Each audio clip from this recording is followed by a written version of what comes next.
Last thing is Russell Westbrook. People are officially, done with him. Yeah. The Lakers apparently are thinking like they want to look to trade. We mentioned it a couple weeks in a row now. Yep. We're beating a dead Russ horse is what we're doing. Right, and so I don't really want to talk about this too much because I've heard other people talk about it, and the conclusion is the same everywhere. The Lakers don't have the ability to trade him. Not only does nobody want Russ because of the contract for what you get. You're not getting enough bang for your buck, and the players that they can trade are minimum value or really cheap. Right. So you can't trade them for somebody that's going to make your team better. So unless you're trading a young player for another rotational guy, because Buddy Hield is one. In order for them to get Buddy Hield and get off of Russ, they would have to have a third team because there's nobody on the Kings that they would want to get rid of that. They'd want to take on Russ and then also get rid of... Yeah, and here's the thing. They would probably want THT, but then that's adding more cap that you have to... Which is why you have to add a third team. Right.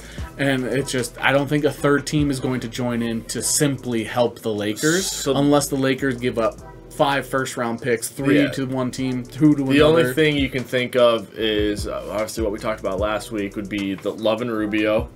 And Love sounds like he might get bought out, but the Cavaliers said that they don't plan on buying Kevin Love out as long as they're still above 500. Right. So you got the Love and Rubio deal, that could be an option, and then you could do John Wall, but then the Lakers would then have to probably give up draft capital because the salaries are pretty close, and they're the ones wanting to get off of Russ. Right. So they're the ones that have to give up more. Yeah. So that's the only way. They both have 2 years left, I think. So it's There's just, I don't see any scenario, some people are, well, what about Ben Simmons? Why would the Sixers want Russ? Yeah, it doesn't fit their team at all. Doesn't fit their team, so there's no point, and again, no third team is going to join that in order to, and also Daryl Morey doesn't want Westbrook again. Just no chance. Yeah. No third team is going to want to join that to simply help out the Lakers or the Sixers. Yeah. Unless they end up with a draft haul of, 7 picks, no team is willing to just help out another team. Yeah.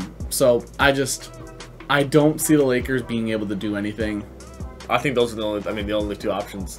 What we said is the only 2 options that could happen. Love and Rubio or a 3-team trade of John Wall. Yeah. Right. And I think other things are possible that are 3-team trades. I was looking it up and they could in theory do, it was Ben Simmons and Matisse Thybulle, I think, matches the salary for Russ. Again, why? The Sixers, they get nothing from Simmons as opposed to something. Thybulle was 3rd in defensive voting. Right. So why would they wouldn't get rid of that? Right, and they lose Simmons there too, which also defensive, to get Russ, who's not going to really play defense. Porzingis, maybe? Right, maybe Porzingis, but do the Mavs want somebody who's going to make Luka worse? Yeah. I'm sorry, Lakers fans, but I don't see it. If they find some way to make a move, I would be less surprised to see an AD trade, and that's not happening. Right.